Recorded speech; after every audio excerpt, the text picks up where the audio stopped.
গত 30শে জুন খড়গপুরে এক প্রবীণ প্রতিবাদীকে রাস্তায় জুতো পেটা করা হয়েছিল, মারধর করা হয়েছিল।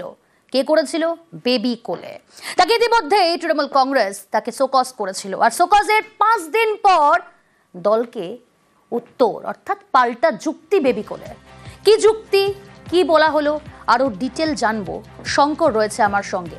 শঙ্কর, দেখো 30 তারিখে প্রবীণ প্রতিবাদীকে রাস্তায় ফেলে বেধড়ক মারধরের ঘটনায় তৃণমূল কংগ্রেসের জেলা সভাপতি সুজয় হাজরা কড়া পদক্ষেপ নিয়েছিলেন এবং তাকে শোকজের চিঠি দিয়েছিলেন এবং শোকজে তাকে 3 দিনের ভিতরে এই শোকজের উত্তর দিতে বলা হয়েছিল। কিন্তু 3 দিন কেটে গেলেও যেটা জানা যাচ্ছে যে গতকাল তার বেবি কোলের তরফে সুজয় হাজরার কাছে একটা চিঠি গেছে।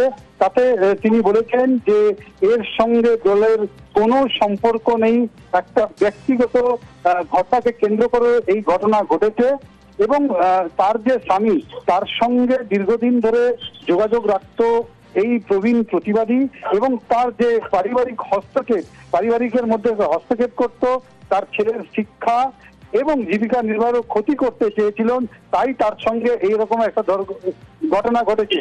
যদিও জেলা সভাপতি সুজয় হাজরা তিনি জানিয়েছেন যে অফিসিয়ালি এখনো কোনো উত্তর আমি কিন্তু পাইনি, শোকজের উত্তর আমি পাইনি, অফিসিয়াল না পাওয়া পর্যন্ত এর কোনো উত্তর এখনো আমি দিতে পারবো না। অর্থাৎ বেবি কোলে যে চিঠি দিয়েছেন সেটা কি অফিসিয়ালি দিয়েছেন না আনঅফিসিয়ালি দিয়েছেন তা নিয়ে কিন্তু এখন বড় দ্বন্দ্ব রয়েছে।